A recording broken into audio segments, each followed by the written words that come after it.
Voilà. Attends Alain. Ouais. Les gens qui sont pas intéressés à regarder une vidéo aussi importante pendant 1 heure, c'est qu'ils ont rien à foutre des gosses. C'est ça. D'accord? Parce que moi je suis pas là pour consommer au drive-in. Faut arrêter avec ça. D'accord? Je suis pas non plus pour me battre dans le réseau. Vous voyez, je suis toujours sur le terrain. Mais les réseaux, ça sert à faire passer l'information. Le reste que le Pierre-Paul Jacques veut les regarder 1 heure, 5 minutes ou une demi-heure, j'en ai rien à foutre. La preuve, les 3/4 qui étaient sur les réseaux, on sera là, ils sont où? C'est ça. Donc, les combattants de réseau, je les emmerde. Ça va? C'est bon? C'est ça. Je reviens plus là-dessus. Merci. Voilà. Donc, je vous disais, pourquoi ces mamans se mobilisent? Parce que la réalité, elle est là. Vous avez donc une maman, Sandrine Vold, qui est en grève de la faim. Ça fait 7 ans qu'elle se bat pour récupérer sa fille. Son dossier, c'est une pépite. Ils ont tellement peur d'elle qu'ils l'ont foutue à la rue. Voilà, ils lui ont fait perdre son appartement et tout, ils lui ont foutu à la rue. Parce que c'est sûr que quand t'es à la rue, t'as beaucoup plus de difficultés à faire valoir tes droits. D'accord? Bah justement, elle faisait du réseau. Méziane. Je voudrais tout à l'heure faire 1 minute de silence pour Méziane et en l'honneur de sa maman. Vous avez ce petit garçon Méziane qui a été arraché illégalement à sa mère l'année dernière, janvier 2024. Aujourd'hui, avril 2025, il s'est suicidé le gamin, 14 ans. D'accord? Et on a une autre maman, Inda, parce qu'elle dénonce tout ça, elle est incarcérée. On va attendre combien de temps? Combien faut-il d'enfants qui se suicident? Combien faut-il d'enfants qui se fassent violer? Combien vous faut-il encore de parents qui se foutent eux-mêmes aussi en l'air? D'accord? Ou qui font des AVC? Et ma fille, il est... Désolée, moi je ne parle pas très bien français. Et ma fille, il a fugué le jeudi. Aujourd'hui, la police n'a pas trouvé. Ah, elle a fugué, ouais. Oui, il a fugué du foyer. Comme hier, il est venu chez moi, je prends un tribunal.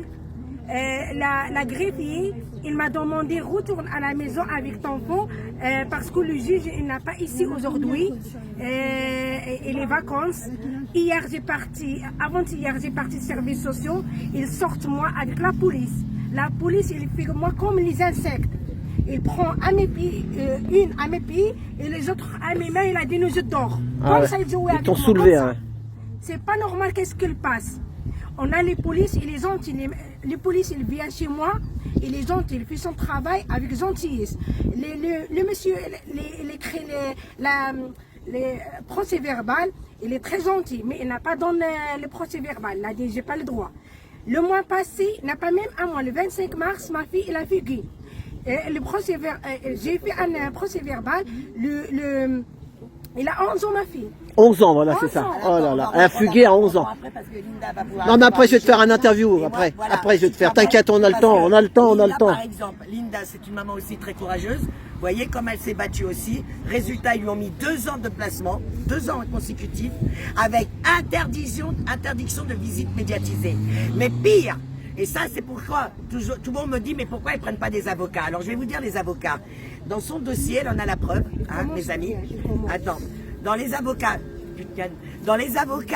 hein, de son avocat qui l'a représenté, elle-même, son avocat, d'accord, dans le compte-rendu du juge, c'est écrit noir sur blanc, son avocat qui doit la représenter a carrément dit, ils sont d'accord pour le renouvellement du placement, ils demandent juste des visites élargies. À quel moment Linda elle était d'accord pour le replacement, le renouvellement? Hein, à quel moment ils étaient... On va marcher là-dessus carrément parce que sinon on est sûr, on est tranquille comme ça. À quel moment Linda elle a été d'accord avec son avocate pour redemander le renouvellement? Et quand Linda elle a eu le compte rendu, elle a appelé l'avocate et ça elle lui a fait la même réponse que les 3/4 des avocats. Attends, non, c'était stratégique. Écoute bien Alain. Attends, mais il faut pas qu'ils filment la prison, sinon ils vont venir te voir, ils vont venir chercher, ils vont vider ton téléphone. Pour Linda, écoute bien, ils lui ont dit, son avocat lui a dit, vu que votre dossier est trop chargé parce que vous faites des manifestations et tout, il fallait mieux faire cette stratégie. Être d'accord pour le renouvellement de placement, mais élargir les visites. Non seulement elle a été renouvelée, mais elle a même plus du tout de visite. Alors, je m'adresse à cette pourriture d'avocate. Dans pas longtemps, vous allez avoir votre gueule d'afficher. Linda, si elle ne le fait pas, c'est moi qui va le faire. Avec votre nom. Parce que, à quel moment vous l'avez obtenu pour 4 000 €? D'accord? Elle l'a représenté une audience. 4 000 €. Elle a élargi ses visites. Elle en a même plus. Donc c'est quoi sa stratégie de merde à cette avocate de merde? Bah encore une fois, nous avons la preuve que les avocats travaillent avec la secte. puisque elle-même, dans son compte-rendu qu'elle a donné au juge, elle est d'accord pour renouveler le placement. Mais pourriture à 4 000 €, on n'a pas besoin de ta gueule. J'ai envie de lui dire, oui, je m'énerve, oui, je gueule, parce que ça me tue de voir tous ces raclures d'avocats qui sont là pour neutraliser le combat des parents. Par contre, pour prendre le chèque, hein, parce que pareil, ils demandent tout de suite la totalité de l'argent, parce qu'ils savent que lors de l'audience, vu que tu représentes les parents comme d'une merde, et ben la seule argent que tu auras, c'est ma claque dans ta face ou un bon caca. Voilà ce que j'ai envie de lui dire. Et donc la réalité, elle est là. Linda, son avocat elle-même, dans le dossier, a demandé le renouvellement du placement. C'est un avocat qui est censé représenter sa cliente et elle redemande le renouvellement du placement. Non mais, c'est dommage qu'on a... Mais on va vous montrer toutes les conclusions. Hein. On va vous les montrer. Pareil, elle a une conclusion d'une psychologue qu'elle a vu à peine, même pas 10 minutes. Elle lui a fait la totale. Hein. Alors Linda ici présente, elle coche toutes les cases. Hein. Maniaco-dépressive, manipulatrice, psychotique, schizophrène. Pervers narcissique. Oh là là. Un couple qui fonctionne avec narcissique et pervers. Elle a coché toutes les cases, donc vous pensez bien qu'elle va avoir une contre-expertise, hein, payée encore, parce que c'est ça aussi, hein.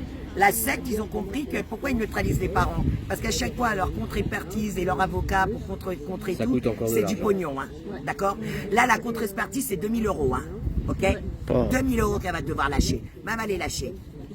D'accord. Donc 4 000 € pour une avocate qui ne lui a absolument pas représenté, 2 000 € pour neutraliser la psy qui a sûrement même pas son diplôme, 1 800 pour ta correctionnelle. Voilà. Et avant ça, il y a eu déjà des encore le correctionnel en juillet. Voilà. Donc c'est pour vous dire, les avocats, ils ont compris que c'est un business qu'ils font sur le dos des parents. C'est pas de la justice du tout là. Voilà. C'est vraiment un business sur le dos des parents. Et mais les avocats qui s'occupent de tout ce qui est placement, je ne vous parle pas d'avocats pénalistes, il y en a quand même quelques-uns, notamment dans la Legal Team, eux, c'est autre chose encore. Mais tout ce qui est familial, ils ont compris que c'est un business sur le dos des parents. Parce que quand leurs gosses sont placés, c'est procédure sur procédure. Comme la femme de 15 000 €. Voilà, il y a eu ça, mais il y a même Nadine Pleston. 150 000. 150 000, ouais. 150 000 € d'avocat. Et elle a toujours pas ses enfants. C'était d'elle que je voulais procédure parler. et tout ça, de faire à chaque fois appel aux huissiers, tout ça, contrer et tout. Tout ça, c'est énorme, plus des condamnations. Parce qu'il faut savoir que outrage à magistrat, tu es condamné. C'est 7 000 €. Eh ouais. Donc il faut les sortir, les 7 000 €. Mais si l'avocat il défend trop bien les mamans, on lui prend ses enfants. Il y a l'avocat dans... Voilà. Oui, d'Angléan, parce On lui a, qu'elle- voilà, il défend bien et lui on lui a retiré Alors, il ses n'y a enfants. pas qu'elle, hein. Il n'y a pas que lui. Il y a eu une autre maman dans le sud avec qui on lui avait pris son gosse. Par contre, elle était très bien entourée. Elle avait ses collègues, puisque c'est ses collègues qui sont emparés de son dossier.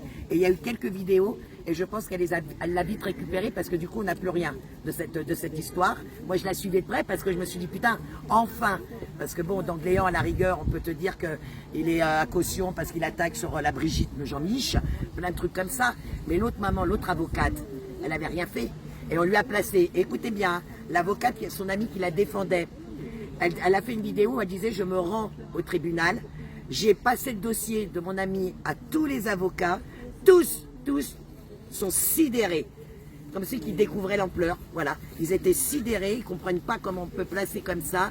Elle était choquée des comptes rendus qui étaient totalement faux.